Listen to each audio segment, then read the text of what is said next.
ஜெர்மனியின் நியூரம்பர்க்கில் விமான நிலையத்தில் நேற்று முன்தினம் விமானம் ஒன்று அவசரமாக தரையிறக்கப்பட்டது.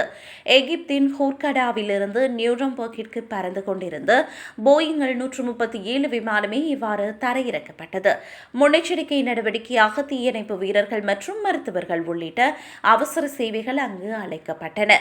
மேலும் சம்பவத்தின் போது யாருக்கும் காயம் ஏற்படவில்லை என்று தெரிவிக்கப்பட்டுள்ளது.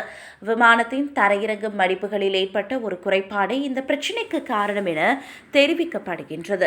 குறித்த மடிப்புகள் தரையிறங்கும் போது விமானத்தின் வேகத்தை குறைக்க உதவுகின்றன.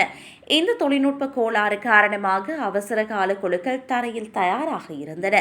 மாலை 7:15 மணியளவில் விமானம் தரையிறங்கிய பிறகு பயணிகள் வழக்கம் போல விமானத்தை விட்டு வெளியேறினர்.